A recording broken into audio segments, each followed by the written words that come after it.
if you have a focus on non-sibby, not for oneself, it's for the greater good, and you're really committed to that, and you're willing to give the time and the effort and the money, and you lose family members, they don't want to show up at Thanksgiving, you lose friends, you make new friends, your business suffers, but I grew up giving back, and this has been a great ride, and I hope these candidates that are running, all of them, and as I said, I remind them, it's not about you.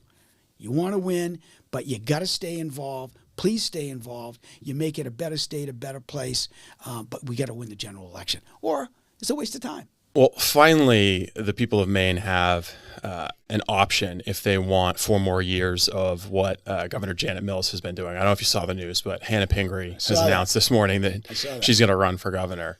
It's a very interesting pickle that she's going to be in. I don't know what exactly she's going to complain about.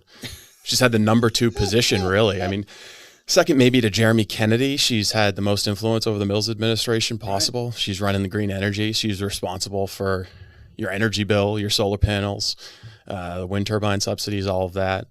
Her ad says something about our freedoms being under attack, so maybe she's going to run away from Janet Mills, but I doubt it. I thought that was a very interesting development this morning. This is Shelley's daughter. She can't. It's not going to happen. Yeah, it's not going to happen. What's the? I guess the thing I've been thinking about. They believe this stuff. The Elon Musk email. What did you accomplish this week? I'm wondering, can Shelley answer that for the last 6 years? Like, what did you accomplish in 6 years? Can you imagine that? You're a voter. You go to the polls next year. And you say, okay, let me be in the primary. Right? Yes. Okay. The primary. The dynasty primary. Dynasty primary. Okay. So let me get this straight. You've got Hannah Pingree, who is the architect of the 6th highest electric bills in the country. So expensive because of this wind and solar tax that we're using to subsidize these big companies to put up these eyesores, right? So we can't get manufacturing up here, and the manufacturing we have is winding down or leaving, in part because of the regulations, the taxes, and because of energy costs. I don't care if you're making paper or you're building a ship, Steve. You're using a tremendous amount of energy. So she is the person that did that. But by the way, vote for me. We need more of this. We need another 8 years of this. It's the craziest thing in the world. But the people of Maine get what they vote for. They absolutely get what they voted. Oh, we got it good and hard. Yeah, they got it good and hard. They voted for this woke stuff in school. 30 years ago, the kids that would test in Maine were at the top of the heap when it comes to reading and math.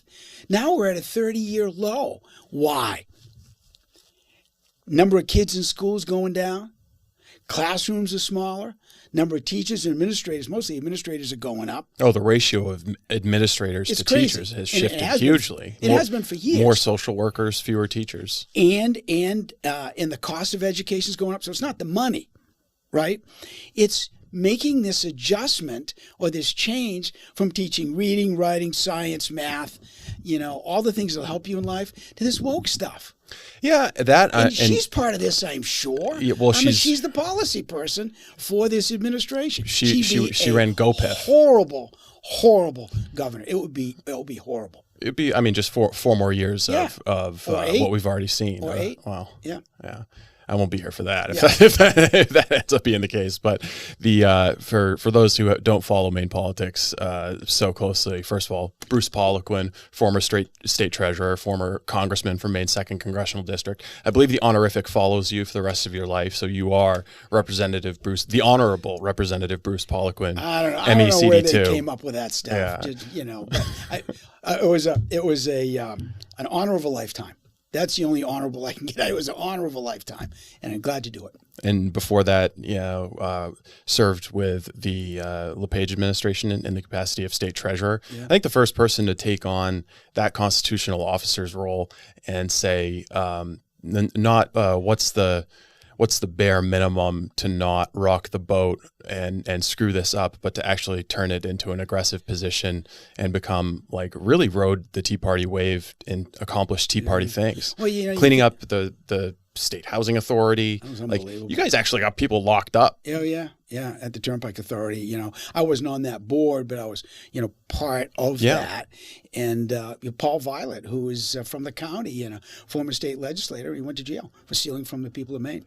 It's funny, those guys from the county, I guess they got sticky fingers. Yeah, well, not all of them. But anyway, but I'll tell you, you know, when I was state treasurer, we had $3 billion a year, Steve, you know, that used to run through the treasurer's office. So it's every sales tax you pay to buy a can of Coke or a pair of winter boots or what have you, your taxes on your income or your business tax or your investment tax all ran through Treasury. So we really had a pulse on it. And one of the things that was presented to us that I actually knew, but it really hit home, is that we had a $4.3 billion pension debt, unfunded pension debt for our teachers and state workers. And I said, this is ridiculous. I said, it's now 17% of our budget per year, and it's on its way in a few years to 25%. So I said, let me get this straight. You're a legislator and you're representing Bangor.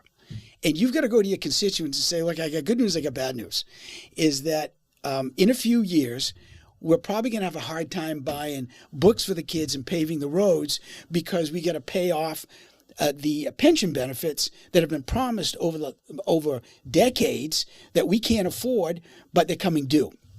So, you know, my background's in finance, and so we were able to address it. We eliminated 40% of the pension debt by making a few adjustments. And you notice over the past 15 years since we did this, you haven't heard a peep because we saved that plan. It's one of the best funded in the country. It's safe, it's secure, and we eliminated a tremendous amount of debt. And at the same time, we saved a lot of money doing it. So LePage was able to pass the biggest tax cut in state history, which helped us grow the economy and put more money in the hands, in the pockets of our workers, our families, and our small businesses. It worked. You can do it, but it takes some guts.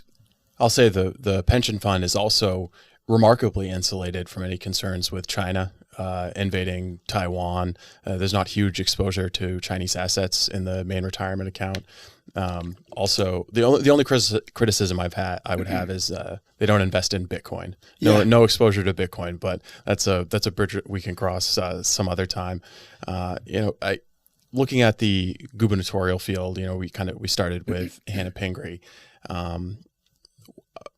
It seems like Republicans are gearing up for deja vu of the 2010 election, which you were part of. Yeah, one of seven. And I had a declared candidate, Bobby Charles, in here, and I asked him, are you going to be a Les Otten or a Bruce Poliquin? And I think it's a fair question to ask because there's really, because of what you've done, you've cut one path of how a conservative in Maine who wants to give back and wants to run for office or deploy their skill set, helping the state through what everyone will acknowledge are some challenging times. You became part of the team of rivals and you stuck around. And where's Les Otten? Not to disparage the man, but he made a lot of promises. He wrote a lot of verbal checks as a candidate, and when he lost the primary, the guy just disappears. He was pure Maine for a period of 3 months, but then he disappeared. So I think that's a fundamental question or a fair question to ask of GOP candidates: is which of those paths are you going to follow? I think that there's a risk right now that candidates on the Republican side beat each other up. That you've got to have a 15, 20 person primary, and there's going to be so much mud thrown around that I hope not, it really weakens their chances of winning a general election. I don't know what your view or your assessment of the field is so far. I hope that's not the case. I've talked to just about all the people that have announced or are thinking about announcing, and I know them. We're all Mainers, right? We all know each other. And I'll tell them the same thing. And Bobby's a great guy. And all these folks are very capable. And I said, look, if you're going to run, go talk to the other folks that are also thinking about running or have announced, just to make sure we stay focused on the fact that, yes, this is America. We're competitive. You want to win the primary. I get it. But your opponent in the primary is very different from your opponent in the general election. Our goal is to fix the state, make the state better, help the people of Maine. You do that by winning, yes, the primary, but also the general election. So don't dump on each other in the primary. Paul LePage and I didn't really know each other when we ran against each other in the primary, along with 5 other people. I became great friends with all of them. Paul and I are good friends today, and we're always very respectful of each other. And it created a lot of energy and excitement in the state. It was an open seat. And for the first time, we had the Blaine House, the legislature, the constitutional officers, first time in 40 years. Now, we didn't, we were trying to find out where the men's room was. Yeah. Right? Yeah. We'd never done this before. We were mostly business people. But it worked. We asked questions that hadn't been asked in decades, and we were fearless. And we did exactly what we should have done. We did what was right, and we made some big, big changes here.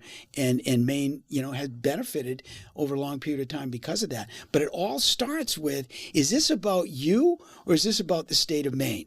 Yeah. And I always, when I started doing this, Steve, 15 years ago, 2010, I'd always been a very private person. Grew up in Waterville and Oakland. My parents are from there. My grandparents are from there. I mean, we're Mainers. And I went out of state for a little bit where I cut my teeth in the finance business and came back now almost 40 years ago. But I said to myself, this is not a one-off for me. I'm doing this for the next, 10, 15, 20 years of my life. I've done other stuff. I've worked really hard, got the best education I could. I was a scholarship kid. I ran some good businesses. We lost some money. We made some money. But overall, it worked. And now I want to give back to the people of Maine. So if I run and I lose, doesn't mean I go away. I said, how can I help? And the day after LePage won the primary, I called him up. I said, Paul, how can I help you? He said, well, you can help, You can speak on my behalf around the state when I can't be in 2 places at once. You can help me raise money. And I said, I did it. And he won, and I then became state treasurer. So, and then, I ran for Senate when Olympia Snow dropped out with 11 days left to get your signatures. And I didn't win the primary, but I came in second. And the next cycle, there was an open seat in Congress, and I won the primary in the general election and did it again. So my point being, if you have a focus on non-cibi, not for oneself, it's for the greater good, and you're really committed to that, and you're willing to give the time and the effort and the money, and you lose family members, they don't want to show up at Thanksgiving, you lose friends, you make new friends, your business suffers, but I grew up giving back. And this has been a great ride, and I hope these candidates that are running, all of them, and as I said, I remind them, it's not about you. You want to win, but you got to stay involved. Please stay involved. You make it a better state, a better place, but we got to win the general election, or it's a waste of time. How close would you say you are to declaring your candidacy? Steve, I knew you were going to ask that question. Well, I've got to ask that question. You should ask that. It's your job. Let me put it this way. You never say no. I've learned that much in life. But I'd have to see a lot more evidence than I see now that the state of Maine wants to go in a different direction. I have not seen enough. Now, there was a poll a month ago, I think out of UNH, that was helpful. And it said the number one issue of voters in Maine, all political stripes, not just Republicans, all political stripes, is the very extreme liberal policies coming out of Augusta. That's the number one concern, that's unprecedented. I've never seen anything like that. I was stunned by those poll results, which I don't know if any other outlets covered them. I know the Maine Wire covered them. That's where I read it, yeah. But I don't think people properly understand just how shocking that is. The what are your concerns are usually, economics. It's almost always based on the economy or terrorism. If there's been a recent terror attack, for it to be specifically this one narrow fringe ideology that has hijacked and dominated state politics is remarkable. Well, look at it this way. Let's say you're a young family and you've got a daughter, and your daughter is 6 years old in first grade or an older kindergartner. And she comes home and she says, I was just told that the doctor might have made a mistake. Yeah. What the heck is that all? Or you've got a 14-year-old who is a field hockey player, and she has worked so hard learning that sport, and now she's in middle school. She's about to go to high school, and in high school where she arrives, she's on the varsity or on the JV, and now she's playing against biological. What the heck is that all about? So, I mean, I'll just say, as we speak, it's crazy. As we speak right now, in Mount Desert Island and at Messalonsky, there are 2 males getting ready to compete against females. Yeah, that's just not fair. I wish you could bet on high school sports. Yeah, right. I've got an inside tip on who's gonna win the high jump. Well, let me ask you, I've got a favorite horse in that race. Let me ask you this: when the Bruins play, and I love to go down to a game a few times a year. It's so much fun. When the Bruins play, they're all males. How come they don't play against an all-star team that are all women? Or why don't you have women playing in the NFL? I mean, it's the craziest thing. And you got to keep these boys out of these girls' locker rooms and these bathrooms, which goes with competition, right? Sporting competition.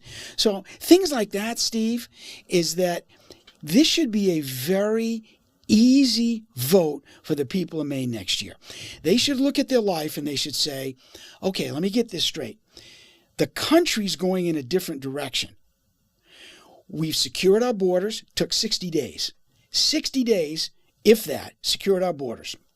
But here in Maine, Mills has resettled, I don't know, they never tell us a number, so best guess, 4,000, 5,000, 6,000 people, many of whom came in illegally and applied for asylum. We got to care for these people. We can't afford it.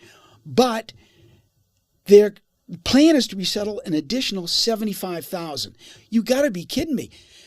The country's going in one direction. Maine is trying to be Massachusetts and trying to be California. They're going absolutely the wrong direction. And the people of Maine can see this. What about the fact that Massachusetts is a hotbed for illegal, violent crime? What I mean by that is violent crime committed by people in the country illegally. Yes. We're only 3 or 4 hours drive from Massachusetts. And now all of a sudden, you report this in the Maine Wire and the Robinson Report, is that we have now, frequent, arrests of gang members up here in Portland, South Portland, what have you. The people of Maine can see this. We're lowering taxes at the federal level. We're getting rid of regulations. Maine is doubling down on solar and wind and these tax credits where they get rid of them at the federal level. Energy prices go up.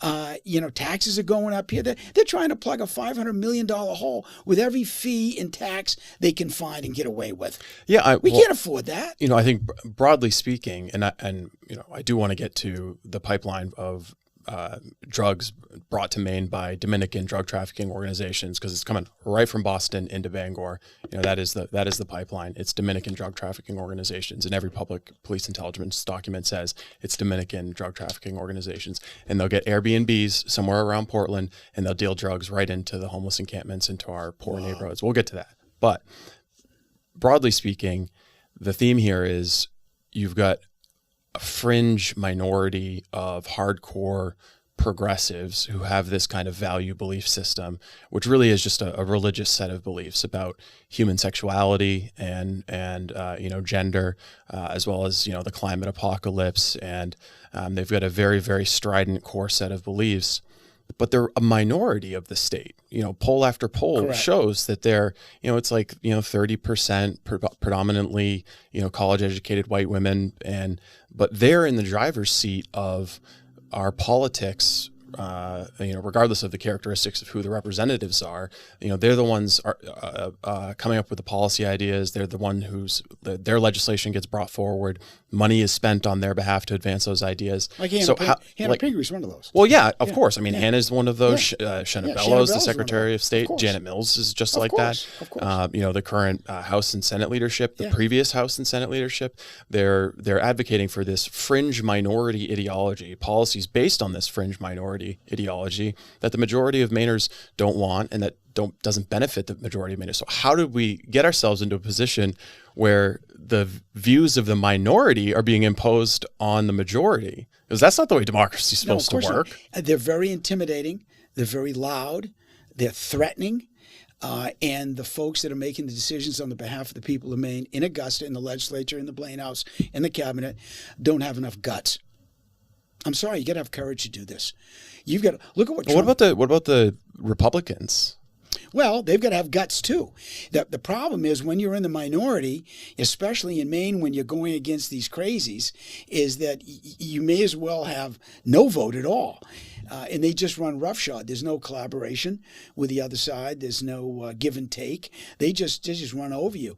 So the bottom line, Steve, as I see it, is you got to win these elections. I mean, today is June 10, my late father's birthday. And it's an election day for a lot of local officials throughout the state. These school board positions are very powerful. Selectmen, city council members, these are all very powerful elections at the local level. We've got to win those elections. We have to win the legislature. We have to win Congress, Senate, and the Blaine House. You've got to do it. Unless you have courage, unless you have commitment, unless you know going into it, it's going to be tough, but I don't give a rat's. I'm going to do what's right for the people of Maine. Unless you have that, you're going to lose. You're going to get, even if you win, you're going to lose because they're going to run over you. Yeah, I'm sorry. That's the game. It's a horrible business.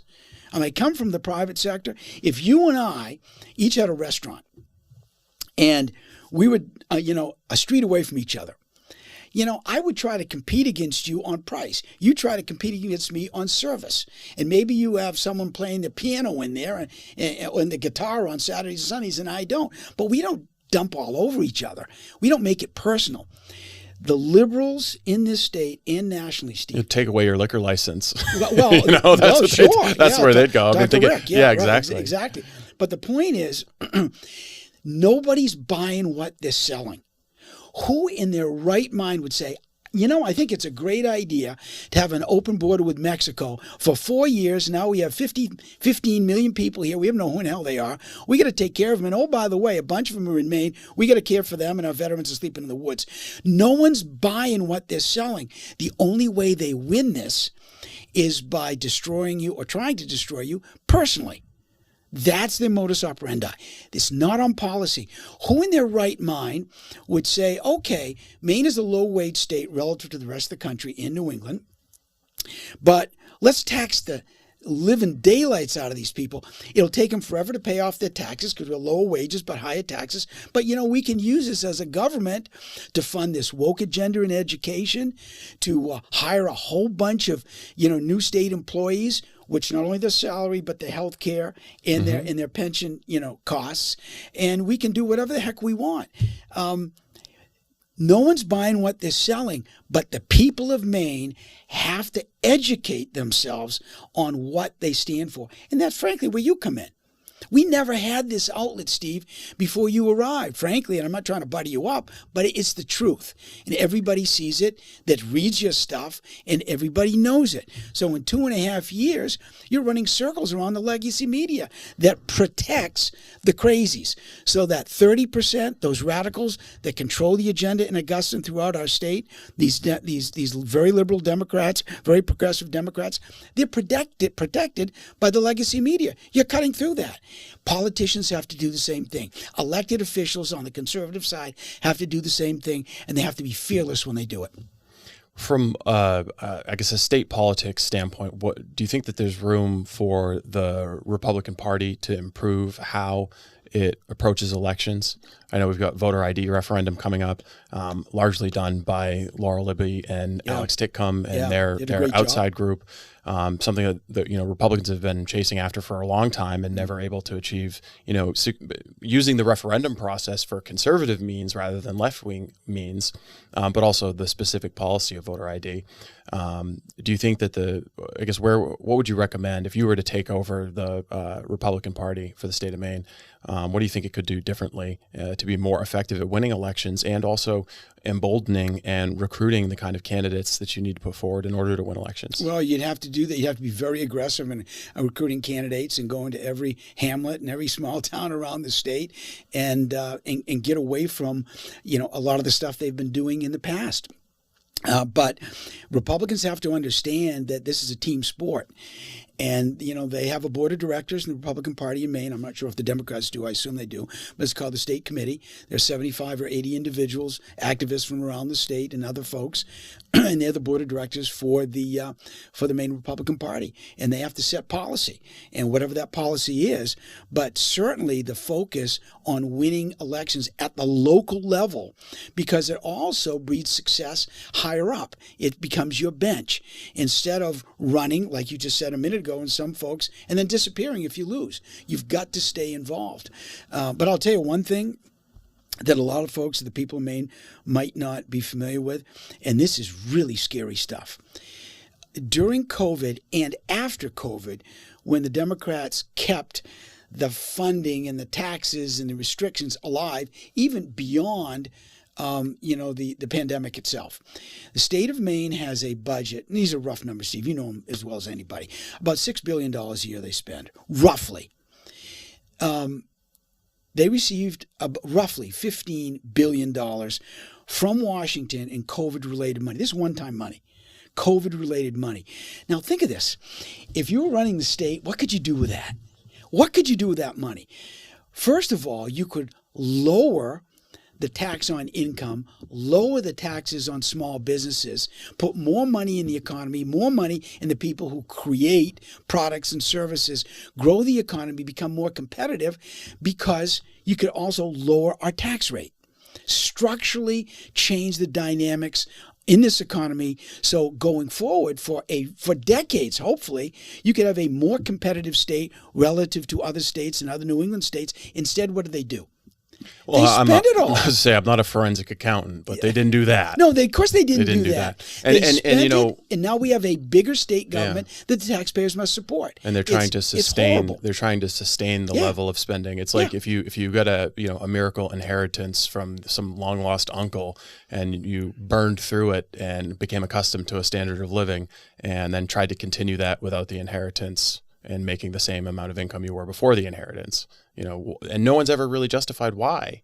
Why do we have to have state government at this pandemic level of spending, as if the federal money's coming in? No one's ever justified that. But it's a mystery as far as I'm concerned where that money went.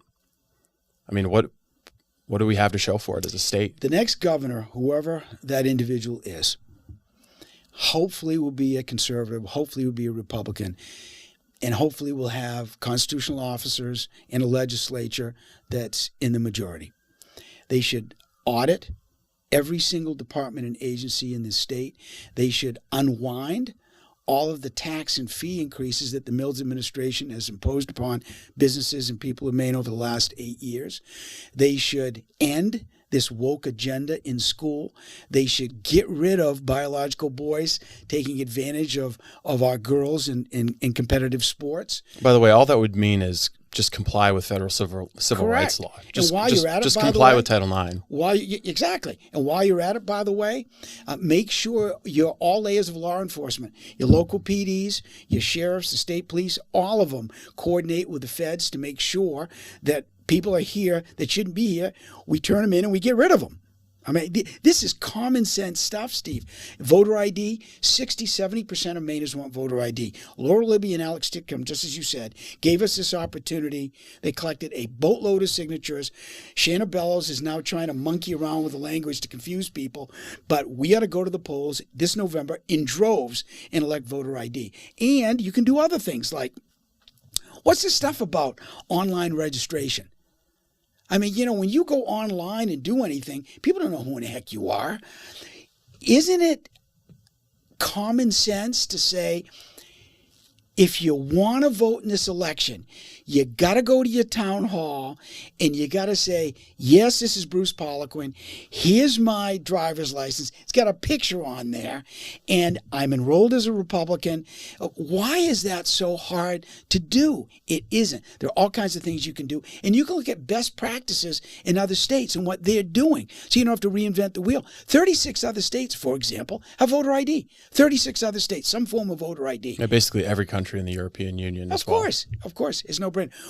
I'll tell you another thing we should do. Well, first, Charlie Dingman is, I guess, the new head of the Maine Democratic Party. Sometimes I get text messages from him, the mass text messages. And the most recent one said that if voter ID passes, the Maine Democrats are going to lose 1,300 voters. Why do you think that is? Well, when you have, as you've uncovered this, when you have nonprofits in Lewiston that look like they were defrauding the Maine Care program, Medicaid. That's certainly the allegation that the former employee has leveled. Yeah, and it looks like there is evidence that is the case, but we'll see. There's going to be an investigation. I hope we ever get a U.S. attorney. Yeah, that'd be wonderful to see if they are. And part of that effort was taking taxpayer money to sign up new voters. Now, are these voters citizens? I don't know, but wouldn't it be nice to find out? There are all kinds of things you can do, Steve. You know? I'll tell you too. The organization that we're speaking of, Gateway Community Services, benefited from this community health outreach worker program that the Mills administration created. This is part of where the $15 billion went, the COVID money. These were given out through no bid contracts. There was a group on Sunday protesting in Portland against ICE, against Trump, against immigration enforcement, protesting against the deportation of violent illegal alien offenders. This group received hundreds of thousands of dollars under the CHOW program, community health outreach work. So they are a 100% taxpayer-funded organization, created in 2022 and suddenly getting hundreds of thousands of dollars from the taxpayers out there advocating against the enforcement of federal immigration law. There's no question that that these nonprofits and NGOs that are funded by taxpayer money have become tools of the Democratic Party, and it's wrong. So you have to wonder: is that the answer? Is this the answer to the question? When the Maine Democrats put it out right out in the open, we're going to lose 13,000 voters if voter ID happens. Is that what they're worried about? And if that's the case, then do they know that there are people who couldn't get an ID who are voting and voting disproportionately for them? I don't know the answer to that, but it certainly looks suspicious. And why isn't the Bangor Daily News asking Mr. Dingman that question? Why isn't everybody talking about that? Why isn't the Portland Press Herald? Yeah, everybody should be talking. That seems like a pretty important question. These guys just admitted that 13,000 of their voters can't get IDs. How about Channel 13, Channel 8, Channel 5? I don't know, why aren't they covering this? Steve, all this can be fixed. All of this can be fixed with new leadership in this state. All of this can be fixed. When I was state treasurer, and I'll give you an example. I couldn't believe this. When I was state treasurer, I was on, I think, 7 or 8 different boards. The state treasurer's office, that individual, is on these boards. One of them was Maine State Housing Authority. You mentioned it, 30 minutes ago. We found, I couldn't believe this, that they were spending, this is 15 years ago, right?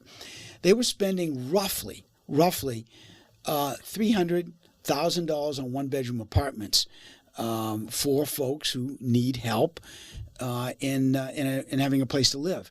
And I said, what the heck is this going? So I recruited other people. LePage approved them on the board. It took us a year or so. We controlled the board. We forced the executive director out, and we installed common sense construction standards and what have you, because the goal was to build housing for folks as inexpensively as we can in order to save, to put more, get people, off the streets.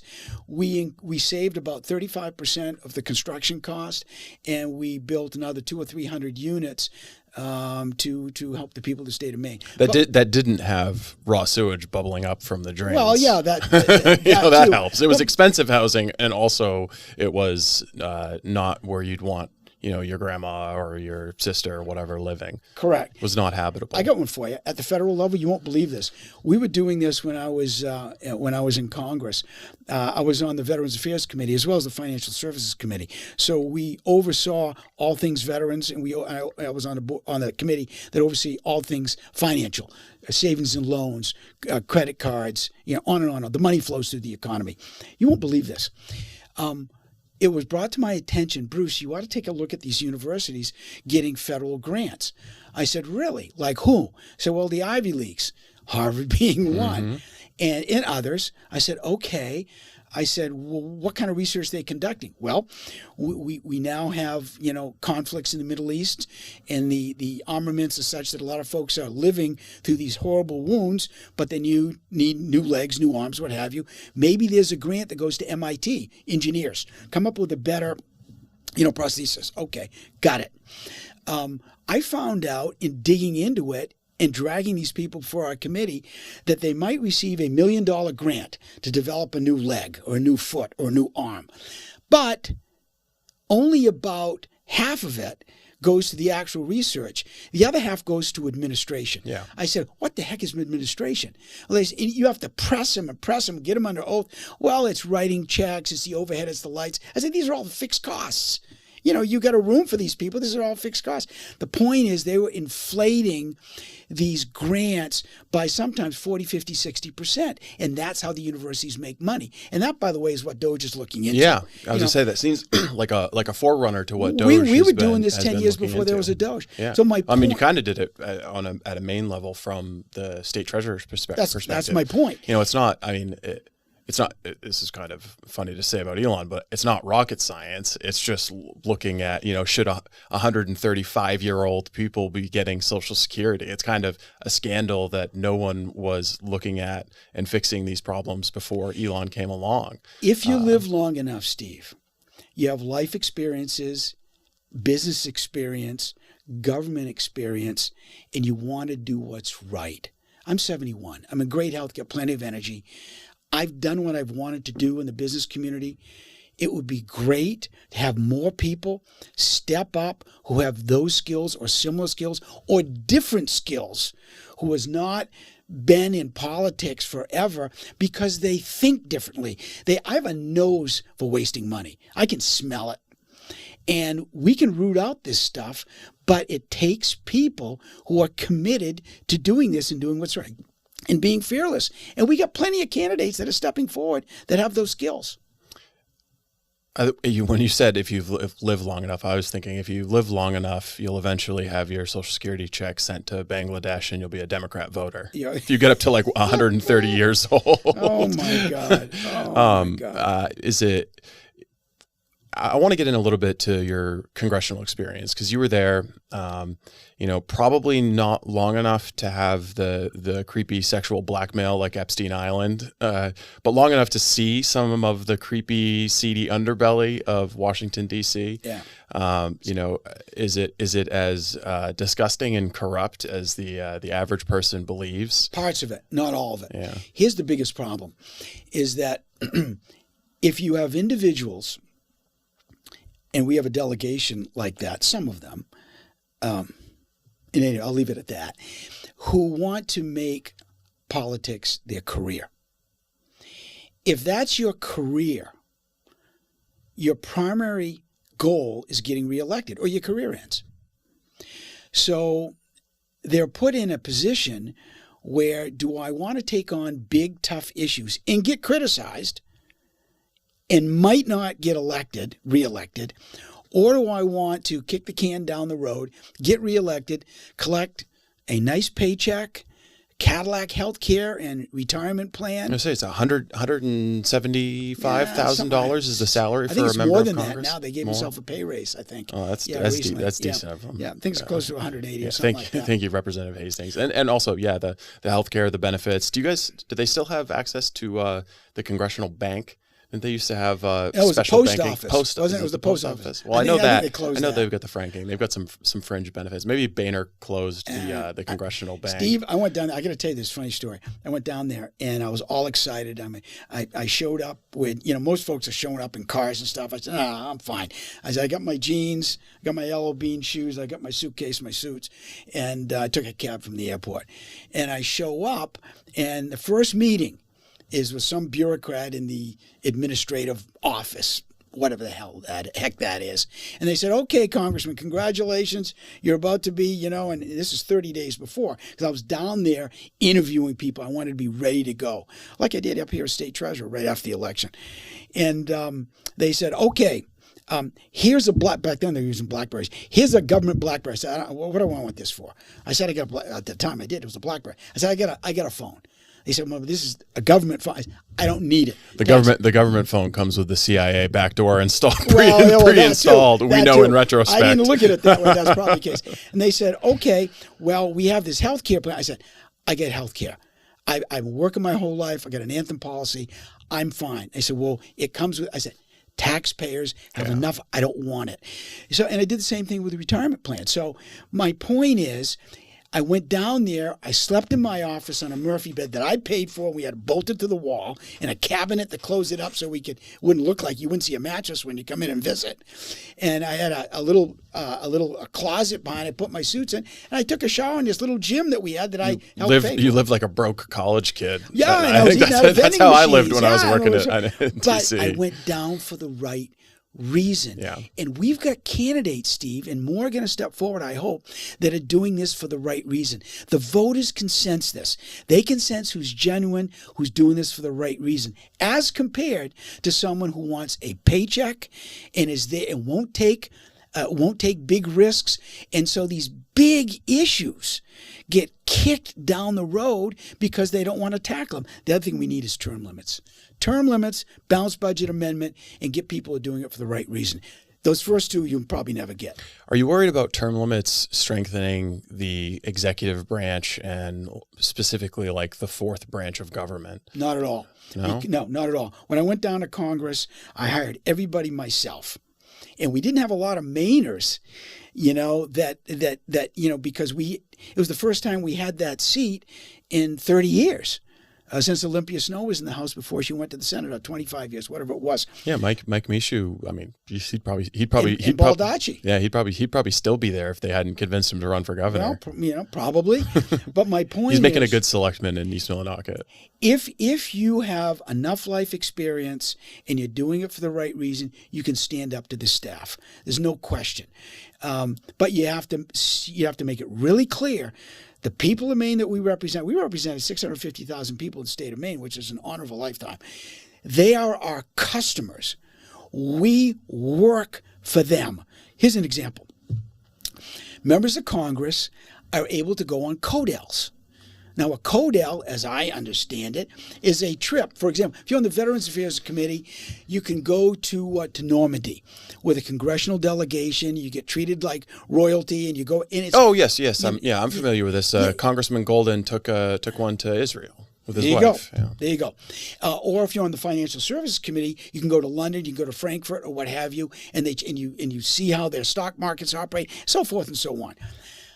I told my staff, I said, as long as I'm going to be here, I'm never going on a CODEL.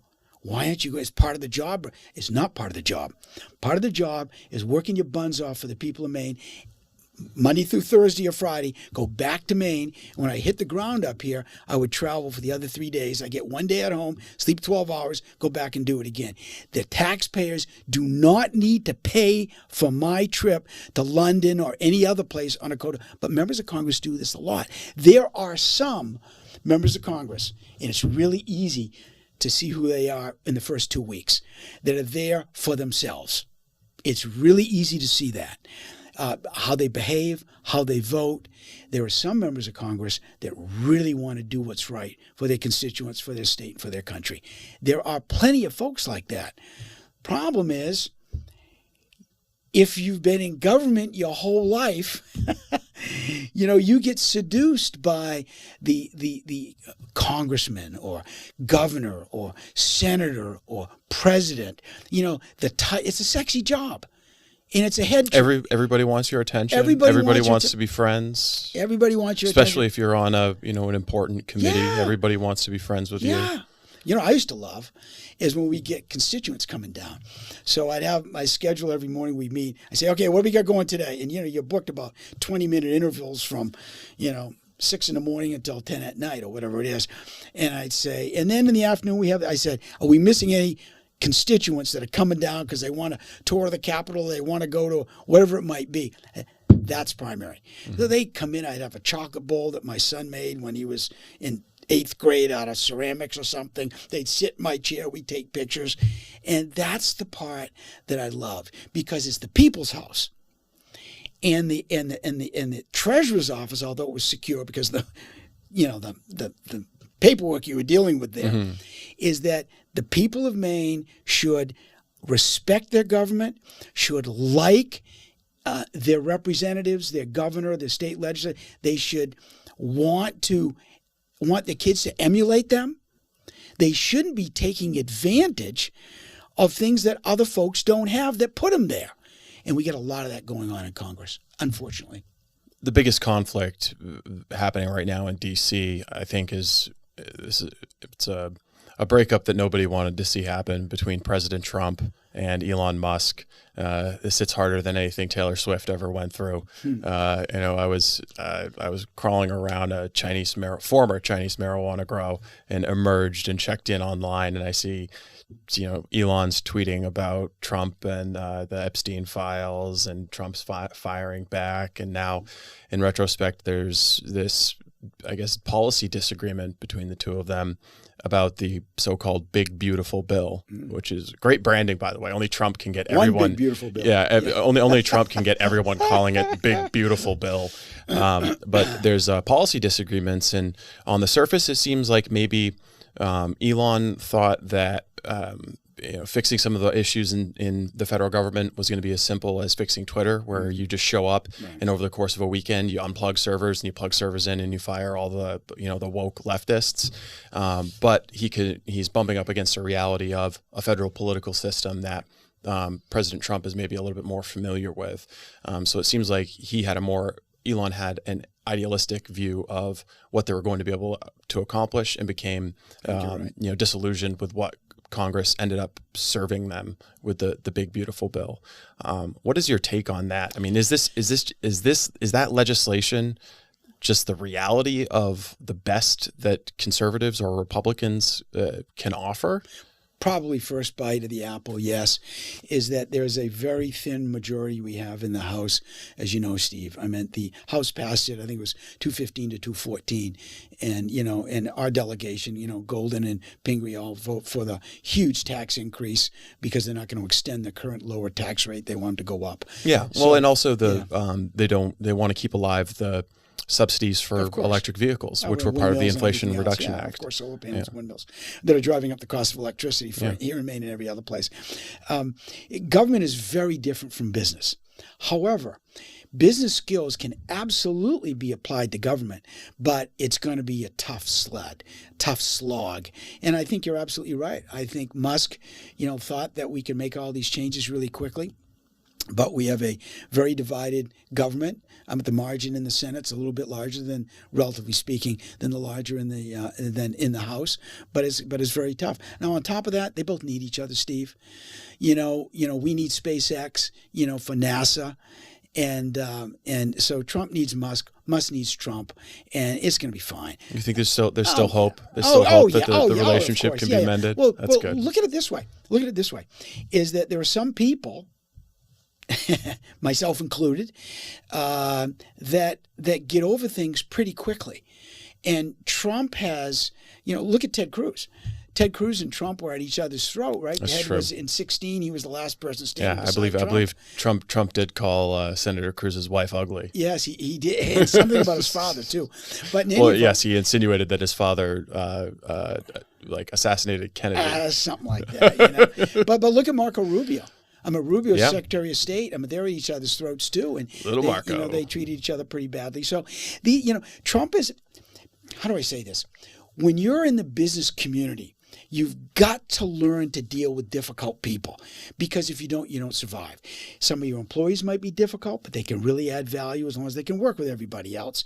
Some of your customers or your clients, depending on the industry you're in, customer or client, they can be really difficult, but that's a service or the product. Just you got your vendors, the regulatory environment. So you learn to deal with very difficult people and stay focused on the job at hand. And that's what Musk has learned. That's what Trump has learned. But they had a different, idea when it came to One Big Beautiful Bill. And it's narrowly crafted. It's a good step in the right direction. Is it perfect? No. But I will tell you this. Right now, the tax cuts that we passed in 2017 that Trump signed, they are permanent for until they're changed, right? But they're permanent for big companies, for corporations. And that we lower the rates from 35 to 21%. The reason why they're permanent is because if we made them and let them expire over a number of years, then they would be attacked more quickly or quicker than you attack an individual. So they're permanent. But in order for it to work in the reconciliation process, we had to let the tax rates, the lower tax rates for small businesses and individuals expire after 8 years because of the CBO scorecard. So we had to make it all balance. Now, at the end of this year, those tax rates that are lower for small businesses and individuals, they expire and they go back up if nothing is done. So the focus on the One Big Beautiful Bill is not completely, but in great part, making sure that doesn't happen. Now, Golden... So the One Big Beautiful prevent taxes from going up. Correct. It'll keep it the on way middle it is. and lower class. Correct. Yeah. Middle income people, lower income people. And also it adds a few other tax cuts like no tax on tips, as an example. Which is an interesting one. What's your take on that? I love it. Because I'm trying to figure out how I can get my entire salary converted into tips. Yeah. Look, if you're a server at a restaurant, but seriously, why can't I change subscriptions to the Robinson Report to tips? Well, I think I just did. From now on, every subscription is a and tip. Deal with the tax code, and But my point is, people in Washington and in Augusta think that the tax revenues that they collect from all of us is their money. And that's why they behave so poorly. It is not their money. Taxes are contributed by individuals who work their fannies off to build a desk or a house or an automobile or a baseball bat. And they contribute to a government that's supposed to protect them, keep them safe, take care of those who really can't care for themselves, educate our kids, pave our roads. But it is their money. And when I was in Congress, when I was state treasurer, that's the skill set, that's the attitude that I brought to government. That's what we need more of that, not less. The craziest term I think I've ever heard in my journey covering government is tax expenditure. Tax expenditure. The idea that if you're to reduce taxes, that's an expense for the government. It's so that we have a whole tax expenditure report. Like, this is how much these tax cuts cost. Yeah, well, that's what that is a total perversion of whose money that is. You're seeing that real time now, Steve, with this One Big Beautiful Bill, because the Congressional Budget Office, which is the referee, which is very biased, they do not score the tax bill other than what you said. They said, if you are keeping the tax rates low by passing this bill, then that means that is an expenditure. Because you're not taxing more.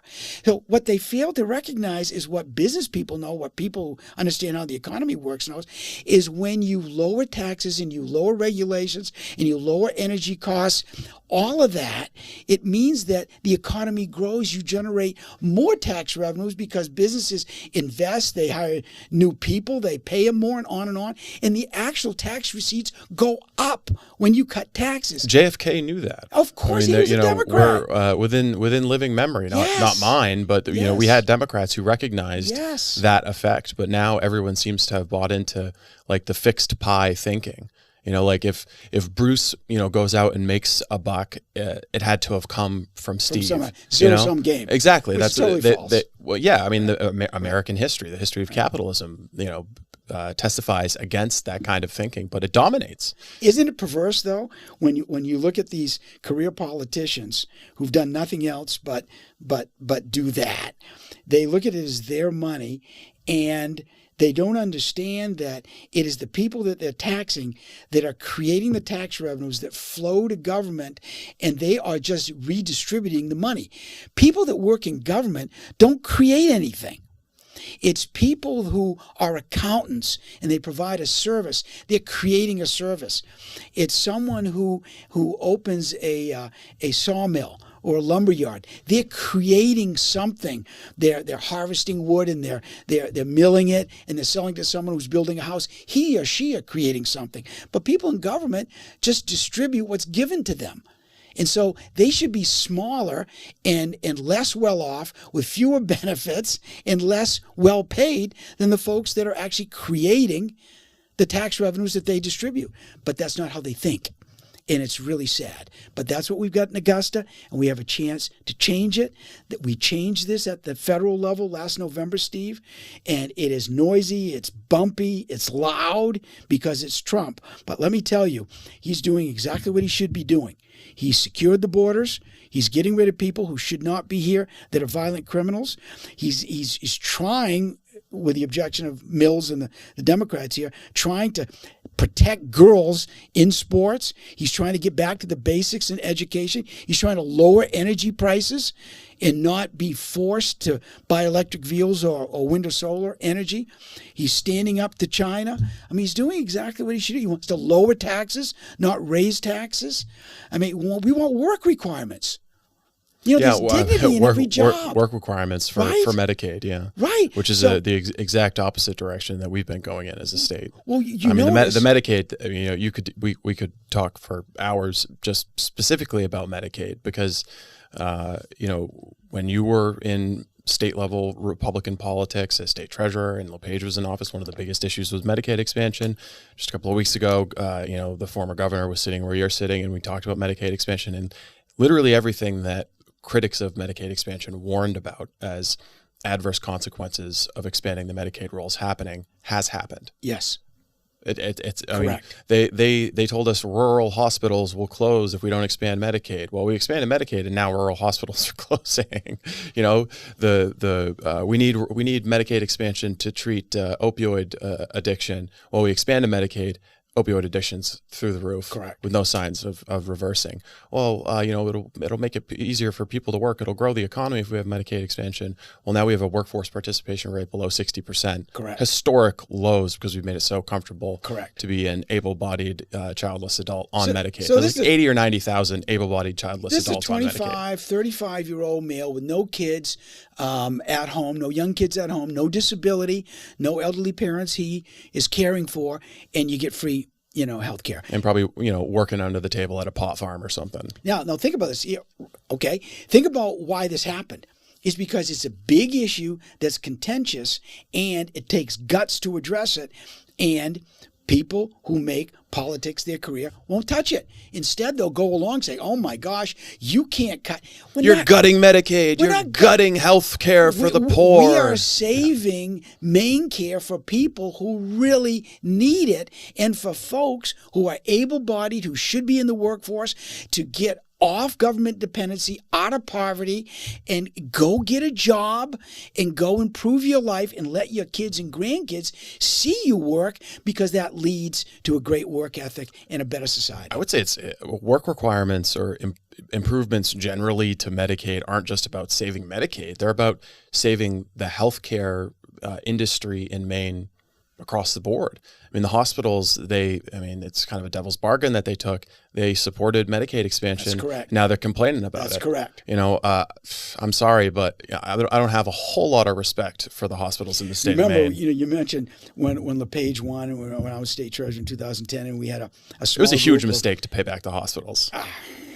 That's just my personal view. $500 million they were Yeah, I understand the business mentality that the LePage administration had, and I don't know where you stood on it at the moment, but came in and said, "Oh, this is our debt. I was busy with a pension fund. We've got to pay back this debt. We've got to pay back this debt." Well, you know, there should have been significant reforms like the repeal of certificate of need in exchange for that, because you paid back those hospitals, and what did they do? They turned around and backed Democrats and Medicaid expansion and all kinds of left-wing policies. The very policies that they're complaining about. So these hospital executives making $1 million a year at Maine Health or Northern Light, I have zero respect, and I don't want to listen to them whine at all. And I would love if they want to send one of their paid lobbyists in here to do a podcast and we'll get out a violin. I'll hire a violinist to come in here and play some sad music for them on Medicaid reimbursement rates. I don't have any patience for well, whatsoever. not only that is that if you're a private payer, because the reimbursement rates for the hospitals and to the doctors are so low, is that if you're paying privately, it costs you 3-4 times as much. Yeah, they just shift the expense. They whine about the expense, and then they push it over onto private. There's no good consequences of Medicaid. It's totally perverse. Think program. about how this started. This is unbelievable. I think it was started by Angus King, the first, not the number 2 or 3 who's running now. I think he's second. Is he second? The one who's...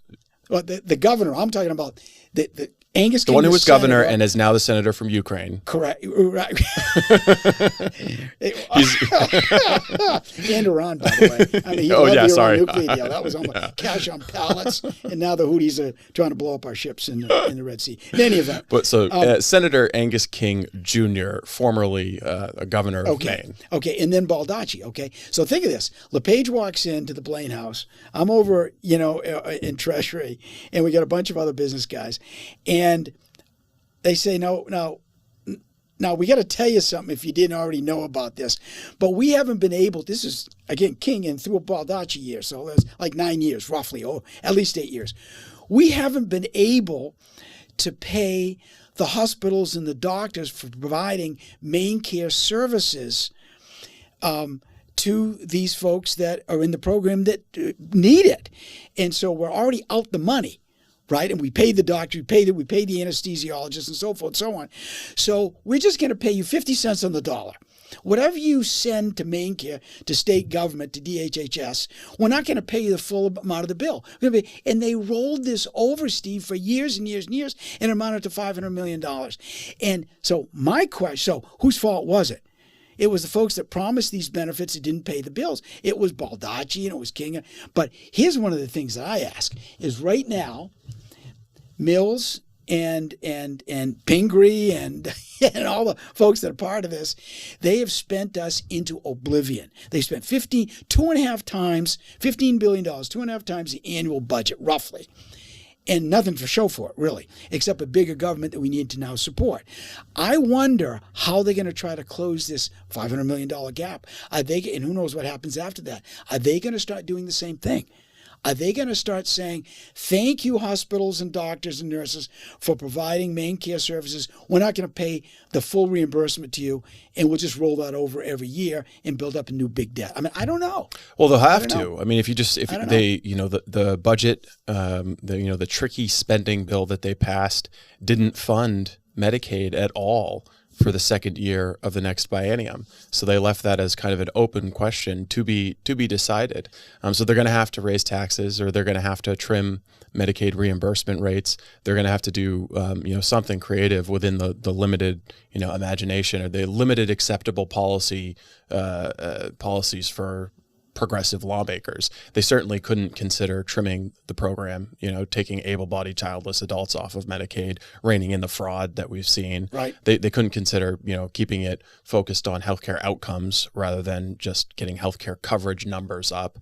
So they're in a real pickle. I wouldn't be surprised to see the debt continue to come up. But then it almost seems like we're in a cycle where Maine is locked in. We have an Angus King, and I would say Baldacci is basically a conservative by today's standards, even the way he governed. I mean, he probably couldn't get elected in a Democratic primary these days with the set of policies that he implemented when he was governor. But you have runaway big government growth under liberal policies. And then someone like LePage comes in, cleans things up, pays off some debt, trims some fat, gets rid of corrupt people at these quasis and the authorities. And then Governor Mills comes in, flips over everything she can, executive wise, with a stroke of a couple of pen strokes, and then, has a trifecta in the legislature and racks up another huge debt. And now, if the pendulum does swing back the other way ideologically, a conservative political leaders are going to spend so much time cleaning up after these messes. And, one is the kid giving away candy at recess, and the other is the one trying to get you to take your medicine. And so it's easier to sell one political agenda when you're giving away free stuff. This is one of the things that drives business folks crazy when they get into government. I think it was Jefferson that said, the price of our liberty is constant vigilance.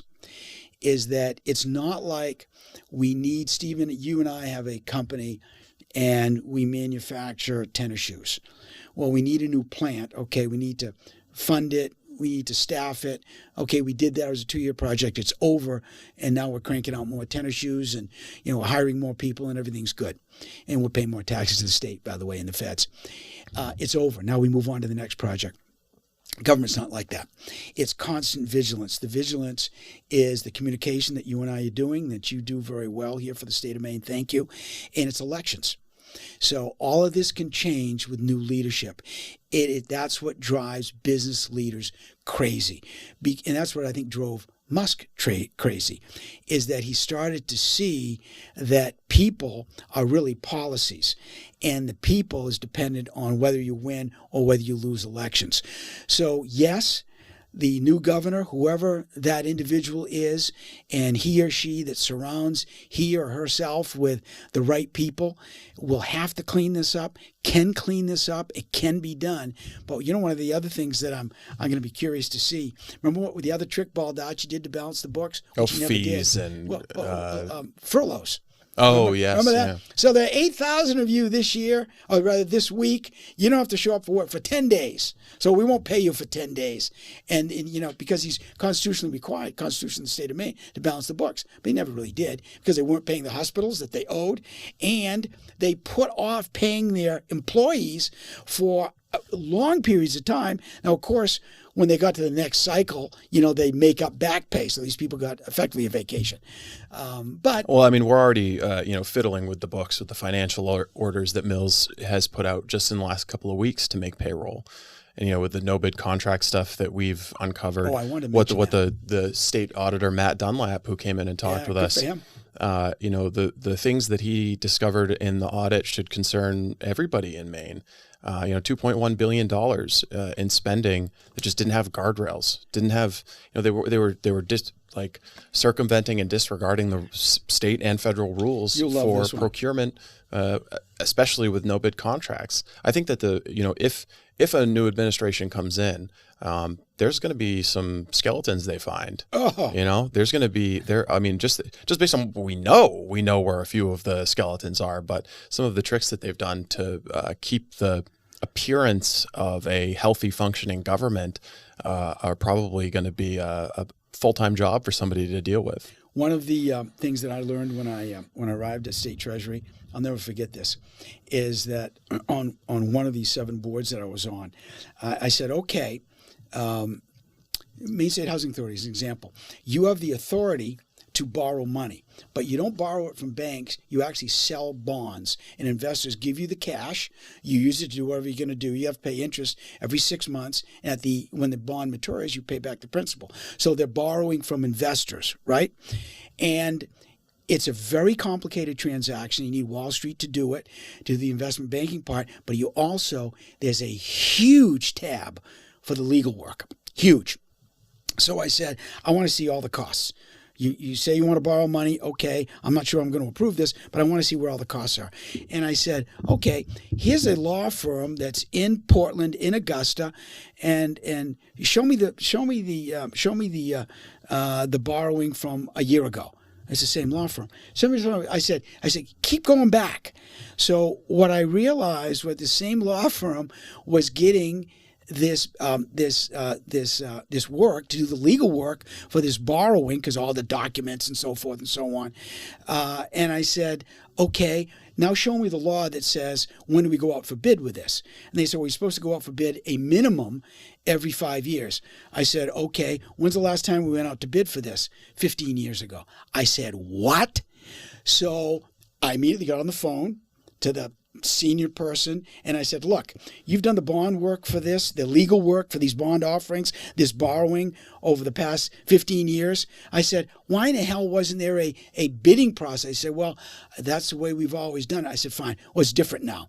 So we saved, Steve, 25% in a heartbeat, 25% of the legal costs, just one piece of what you're talking about, of the gears that make all the 25% by just saying, we're taking this out to bid. By just following the law. Following the law, And having period. a competitive bidding process. Okay, Yeah. we did that throughout many different parts of state treasury. You know what's interesting? And it worked. The aspect of that jumps out to me is that if you have a law firm that is making a nice clip off of a bond process, they probably don't care what that bond is.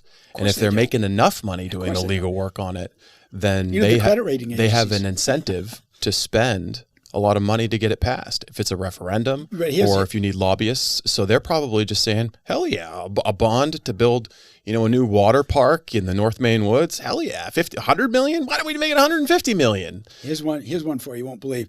I found on one of these boards that I was on, I said, okay, this is what it costs now to do the legal work. We save 25%.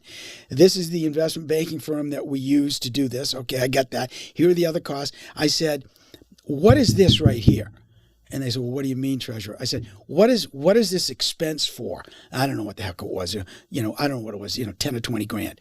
And he said, did they actually call you treasurer, by the way? Yeah, they did. That's good. I said, Bruce is fine. I like that. No, that'd be great. You're better than me. I would have insisted upon it. Sir treasurer, right? Yeah, Sir exactly. treasurer.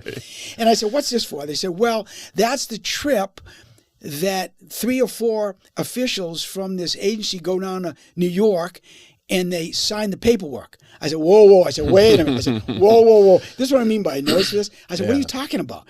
They said, they went down on Thursday. I said, let me see the hotel receipts. They went down on stayed in a very nice boutique hotel, 4 of them. They went down on Thursday and they came back on Monday or Sunday, whatever it was. I said, okay, where are the dinners? Oh, what is this? Tickets for Broadway? Who paid for those? Right? On and on and on and on.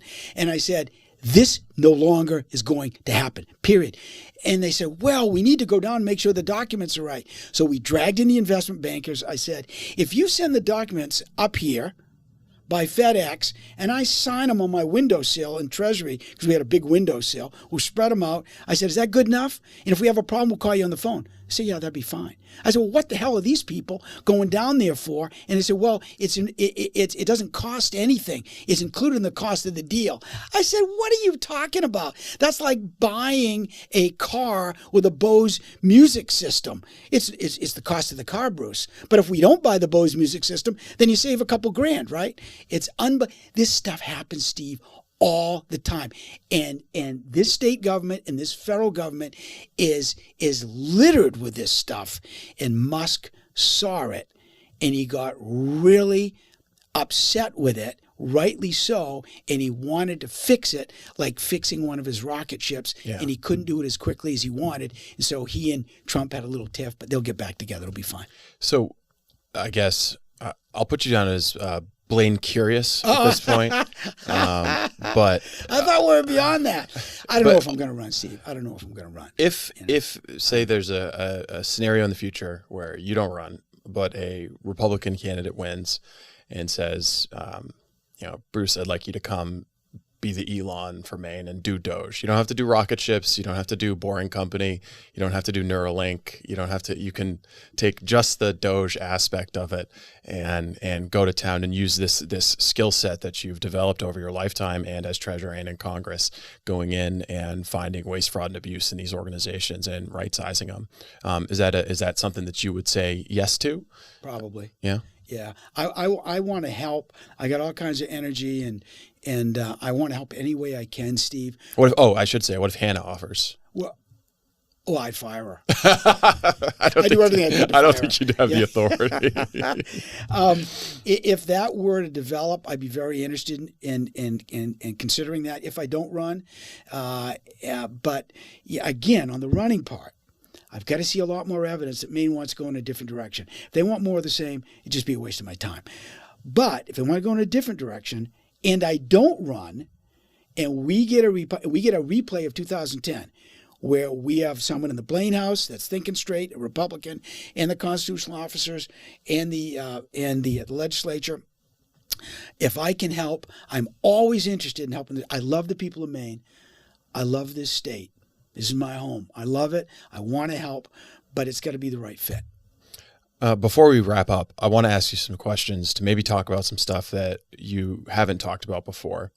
I want to talk about your business career. Been incredibly successful. What was the Talk to me about the worst deal you ever made. Talking about something you thought was a real good idea, but ended up being a stinker and a loser. Yeah. For Warren Buffett, for what it's worth, says that it was Dexter Shoe Company, which hits home for me because he ruined my hometown, turned it into poverty and drug addiction. Thanks, Buffett. I hear you, but it did. Fortunately for the state of Maine, maybe not for Dexter as much, it led to the Alphone Foundation, which has done some really good stuff. Because they were seeded with Berkshire Hathaway come look stock. at Dexter. Yeah. Well, sorry. I'd probably prefer still having Dexter Shoe. I'll tell you a story which is really interesting that I don't think I've ever told publicly. When I came back to Maine, this is, again, I grew up here, but I came back. I left. I was in Chicago for a little bit, New York a little bit, learning the finance business, the pension business. I came back to Maine with Jane, also from Waterville, my wife, and we had Sammy, our only child, and then Jane died. Sammy was 17 months old in diapers. So here I'm a single dad.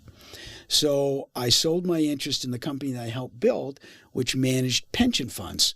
We invested the savings for Bath Iron Works and for Chrysler and for Getty Oil and for Boston Edison. We had 120 really blue chip clients that we helped hundreds of thousands of workers across the country by investing and saving for helping their retirement. But in any event, I sold my interest in that company over a period of years, focused on raising Sam, and I was a private pilot. But when Jane died, I stopped flying. You had your pilot's license? I still do, yeah. But I haven't flown. Sammy's now 34. I haven't flown in 35 years. Oh. I stopped doing that because single dad, and I just wanted to focus on Sam and not be distracted with things that could be dangerous. Yeah. Although, being a private pilot, if you do it right, is very safe. Yeah. And I loved it. But in any event, I was always interested in aviation. So I was approached by somebody who had an idea. You won't believe this, Steve. Who had an idea for an air ambulance helicopter service in the state of Maine. At the time, Maine was, I think, if not the only state, one of the only states in the nation which did not have air ambulance service. So I got involved. I was raising Sam, and the name of the company was AirMed SkyCare. Okay. And it was the first private air ambulance company in the state. And I was raising Sam, so I'm a fixed wing pilot, not a rotor pilot, so I'm not a helicopter pilot. So I didn't do any of the flying, but I helped fund the enterprise. They got going, and I think a year later, maybe not even a year, it was a horrible, horrible accident. He was flying a burn victim from Ellsworth to Portland, and he should have refueled, in hindsight, at then the Brunswick Naval Air Station, but he didn't. He kept going, and he crashed. He ran out of fuel in a very strong headwind in November, rain. It was horrible weather, and he's got a co-pilot, pilot, flight nurse, and the burn victim inside the chopper. They went down in Casco Bay. The co-pilot, the flight nurse, and the victim all died. He was able to get out. He was unable to get anybody else out, and found his way to an island in Casco Bay. It was a big, and it was all over the news. It was horrible. And he was, he lost his license, but I don't think criminally he was charged with anything. But I can imagine racked with survivor's guilt. Oh, unbelievable. And I think, he's really I'm not sure if he's still with us anymore, to be honest with you. But in any event, I look back at that, and I felt, and I supplied the funding for not the whole, operation, but a significant part of it. I felt horrible about this loss of life, and it was just horrible. But the good part, if there was any good part, and not much good part, we were the first to bring air ambulance service to the state of Maine. And now it's LifeFlight. Yeah. Right? A couple of years later, LifeFlight started, and they've been going great. And it's a different it's a different structure. Model, yeah. It's a different model. It's a nonprofit. Ours was a for-profit. Actually, I know of a guy who just got life flighted from Portland to Boston. There you go. Dealing with a tuberculosis infection that he caught at the asylum seeker shelter in Portland, which is unacknowledged right now by the health authorities in the city and in the state for some mysterious reason.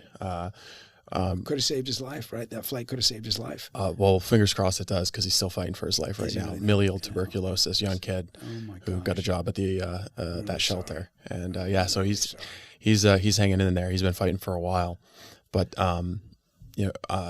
speaking of, I guess, business deals, stinkers of business deals, I want to ask you about your first real good like 5-bagger or 10-bagger, because I think people, I know a lot of like finance types who I went to college with. I'm not one of them, but they can all think back to their first deal where, they made 5 times their investment or 10 times their investment, and they kind of figured out, hey, you know what, this is a way you can make a lot of money. And my personal story is I invested, it was like maybe $1,000 in some marijuana company up in Canada. Oh my God, Steve! In Then, Canada, yeah, the 51st state. Oh yeah, it was just like my deep analysis was people like to smoke pot.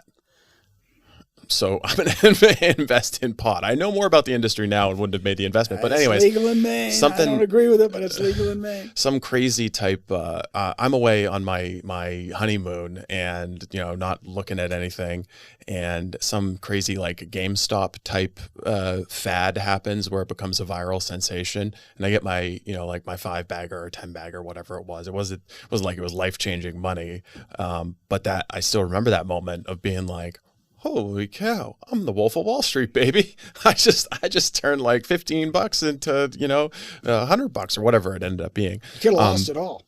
Well, yeah, of course. I think that particular stock is now trading at like, pennies. It's a penny stock now. So I sold it at the right moment, but that might be one of the only times.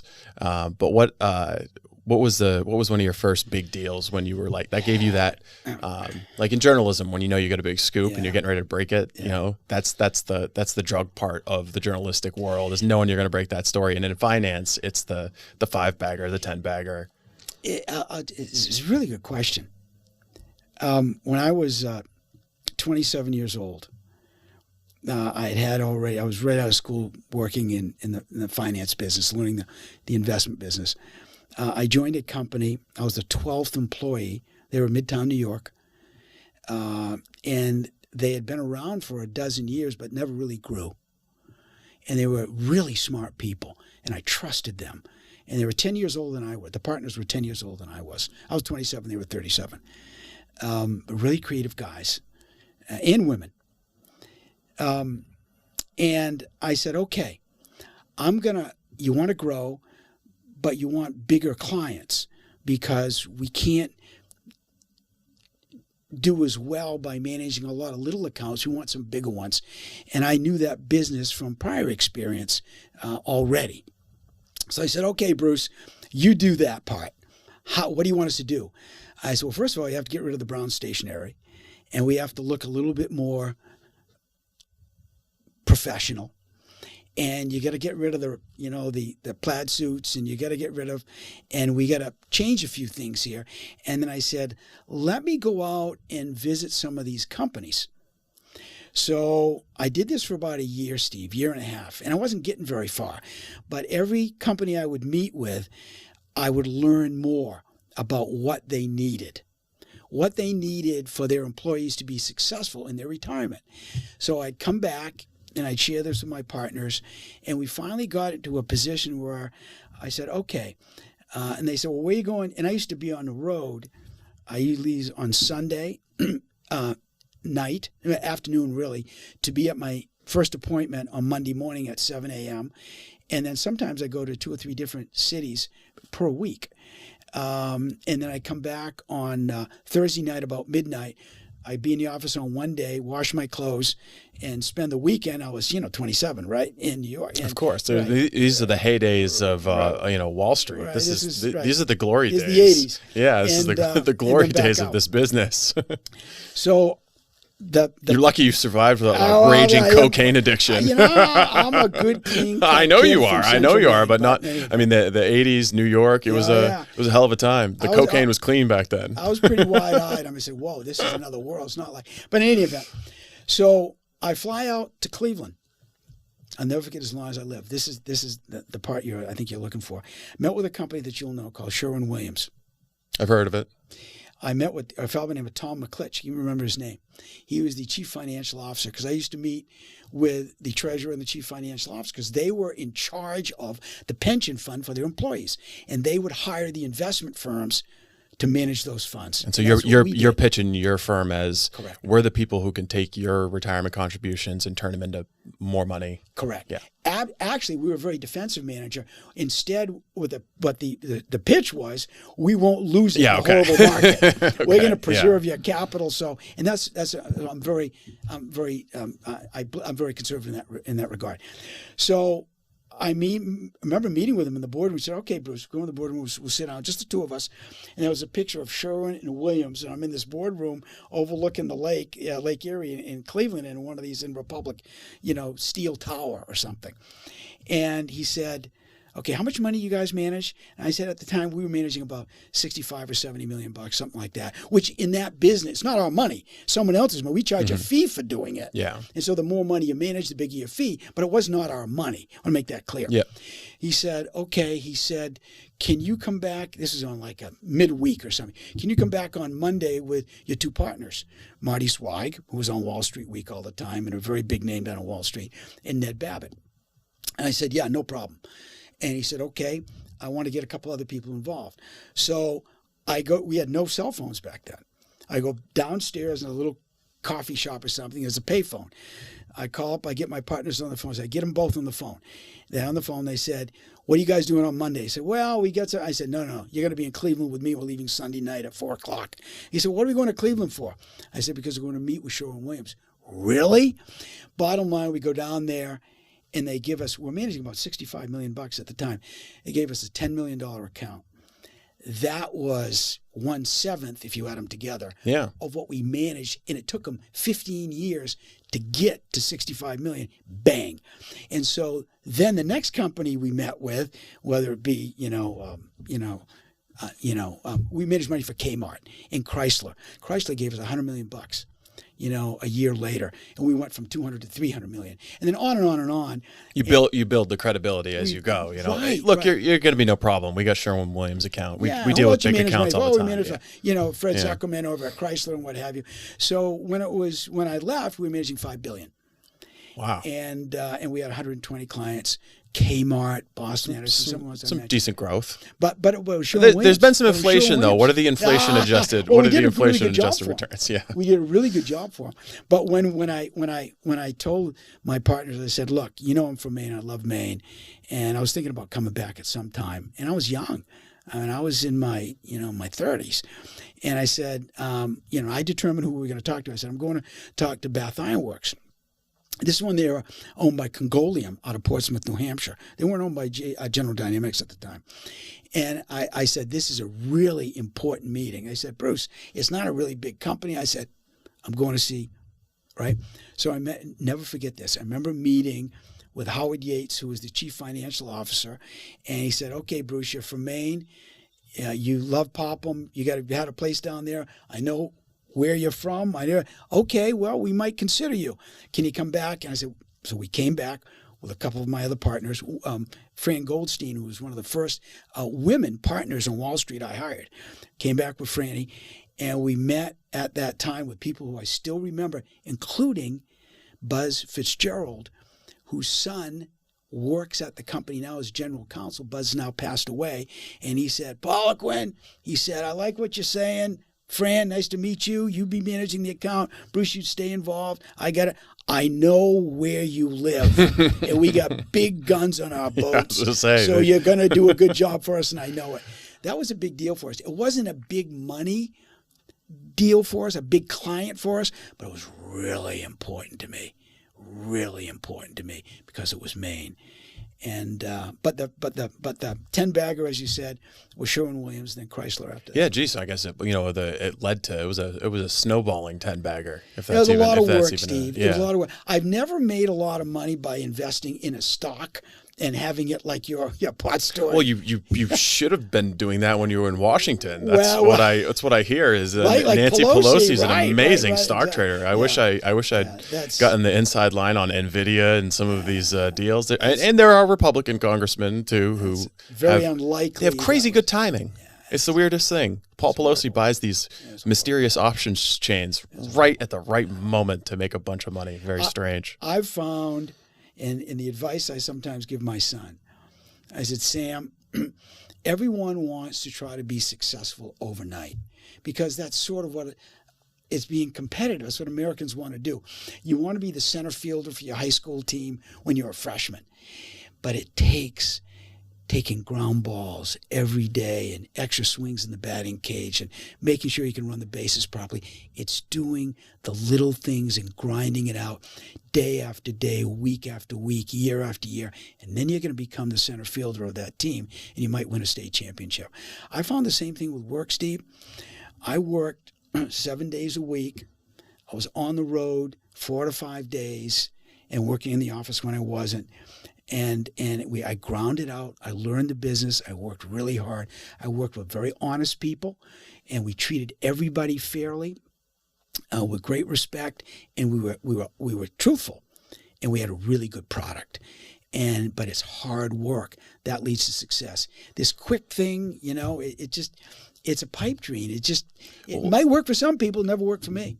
Do you think, though, that there's the same ratio or relationship between hard work and success now that there was when you were growing up? No. Like kids in Maine right now who are, maybe they're going into college, going into the trades, or graduating from college. I talk with a lot of them, and I'm not that far removed from that age. There's a disillusionment with the economy that, apologies, the baby boomers have left behind, that there isn't the same level of opportunity. I think my parents bought a house for, $65,000 and it was nice. It was a 3-bedroom middle class house. It was fine.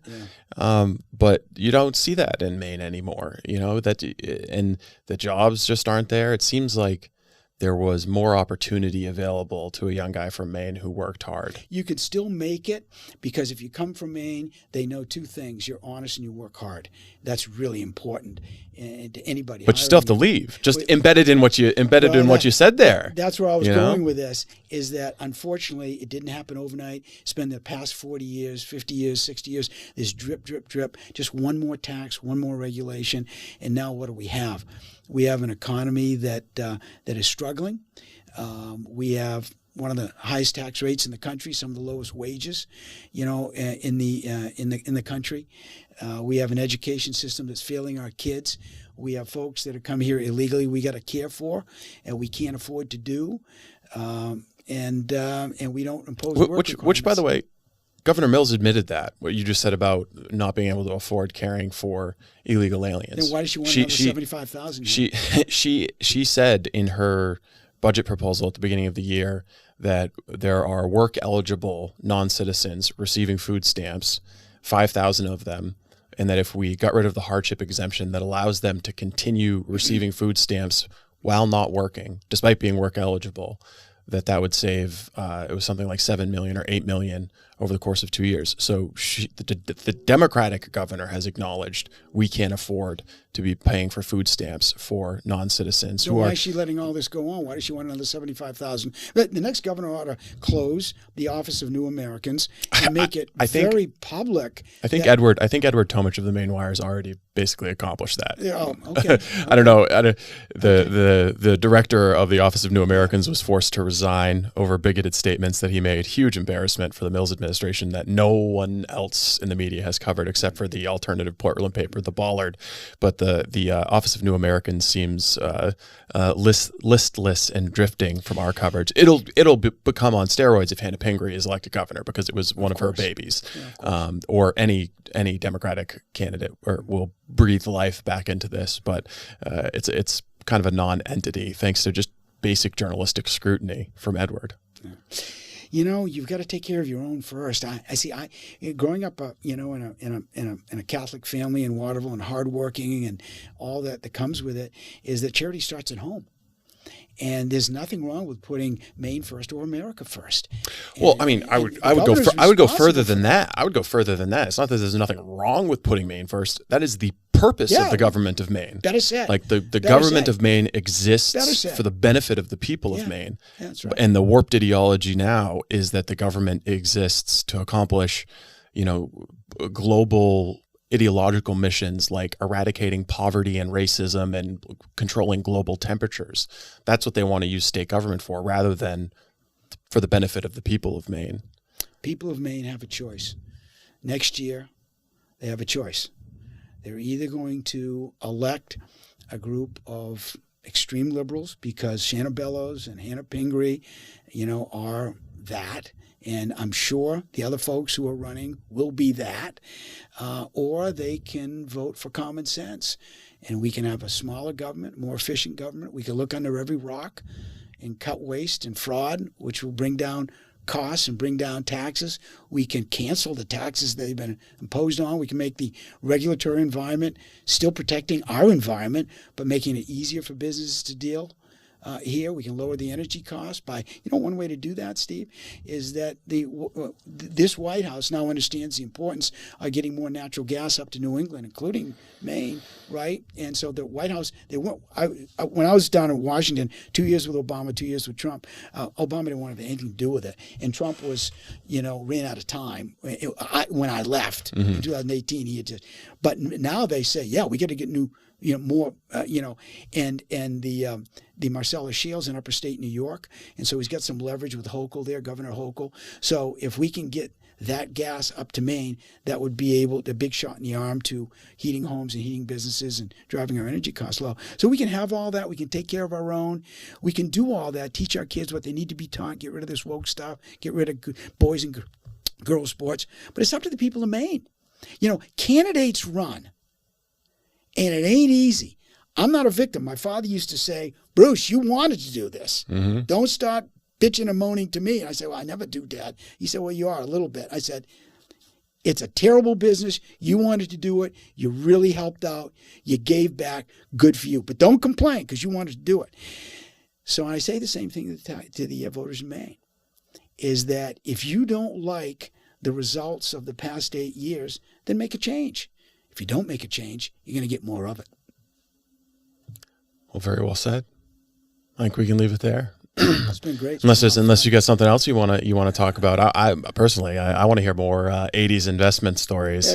I think that's great. I understand the Bruce that comes out during campaign season, and the first impression that I had of that, I'll never forget this. And maybe you don't remember this, but when you were running for governor the first time, you pulled up to Bowdoin College to meet with the Bowdoin College Republicans. And I still remember Brian Phillips, who's still a good friend, was working for your campaign. He was a great guy, wonderful human being. Great guy. But for some reason, you thought that the Bowdoin College Republicans were going to be useful for something. It was literally like meet with everybody. It was an emotional support group for like me and two other people who would, get together and just eat dinner and not get stared at. But you pulled up in that big, huge campaign bus. I thought if you run for governor, you got to have a campaign bus. What the that hell? was the stupidest thing I ever did. I was like, what the hell is this bus? But you know who I bought that from? I bought that from somebody whose dad and mom passed away, and it was sitting in a field for 10 years, and I got it for almost nothing. Oh, I'm sure you did. I'm sure you did. You get it for Well, that's what I mean. That's the sort of person you want. I thought there was a rock star. I thought there was a rock star showing up on campus, getting ready to go on tour. Poliquin on the side. We had so much fun. That was great. Yeah, but I'll never do that again. No. Never buy a campaign bus again. That was the craziest thing I've ever done. You should turn it. Where is it now? Well, I sold it to somebody, and I got more than when I bought it for. Well, there you go. There you go. That makes we got the mice out of the vents. Oh, you put on the thing, and the fur would come out. Should have turned it into a camper bus, and you can drive all around. Yeah, probably all kinds of bad things you can do with that thing, and I'm not going camping in that thing. No way. But, well, thanks, Bruce. I really appreciate you coming in and talking with us. Very proud of what you're doing, and keep doing what you're doing. Keep telling the people of Maine the truth. They can handle the truth. They want to hear the truth, and they will make better decisions when they know the truth. Keep doing what you're doing. Thank you.